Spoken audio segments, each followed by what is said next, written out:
मोठी बातमी आहे सरपंच संतोष देशमुख हत्या प्रकरणातून। बीडमधील मसाजोगचे सरपंच संतोष देशमुख यांच्या निर्गुण हत्येने संपूर्ण राज्यभर पडसाद उमटले। आरोपीच्या अटकेसाठी ठिकठिकाणी मोर्चेही निघाले।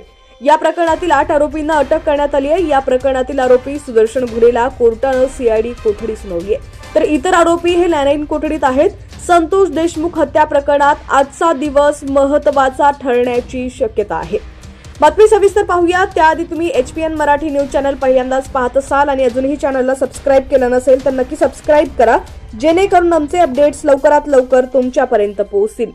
सरपंच संतोष देशमुख हत्या प्रकरणातील आरोपींना आवादा कंपनीकडून मागितलेली खंडणी हा महत्त्वाचा मुद्दा आहे। या खंडणीच्या प्रकरणातून आरोपींनी कंपनीच्या सुरक्षा रक्षकाला मारहाण केली। त्या सुरक्षा रक्षकाच्या बाजूने सरपंच संतोष देशमुख उभे राहिले। त्याचाच राग मनात ठेवत संतोष देशमुख यांची हत्या झाली असल्याचं म्हटलं जात आहे। या खंडणी प्रकरणात सीआयडी पोलीस कोठडीत असलेल्या सुदर्शन घुलेचे आवाजाचे नमुने तपासले जाण्याची शक्यता आहे। आवादा कंपनीकडे 2 कोटी रुपये खंडणी मागितल्या प्रकरणात केज पोलिसात गुन्हा दाखल करण्यात आला।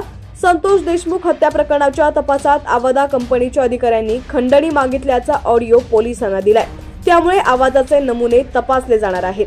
सीआयडी कोठडीत आज आरोपी सुदर्शन घुलेची कसून चौकशी होण्याची शक्यता आहे।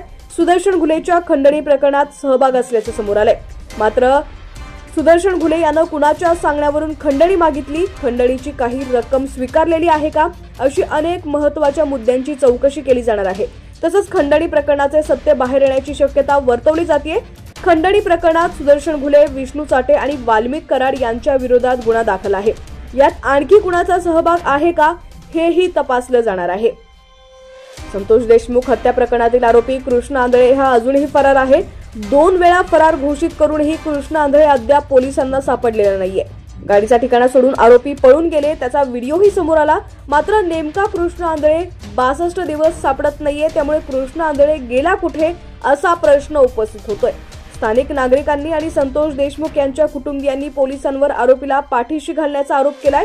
पोलिसांनी त्याचा शोध घेण्यासाठी विविध ठिकाणी छापे मारले, मात्र कृष्ण आंधळे हाताला लागलेला नाहीये। कृष्ण आंधळेच्या तपासासाठी तब्बल 5 पथकं रवाना झालेली आहेत। कृष्ण आंधळे हा सराईत गुन्हेगार असून सुदर्शन घुले याच्यासोबत अनेक दिवसांपासून सोबत आणि बऱ्याच गुन्ह्यात सहभागी राहिलाय।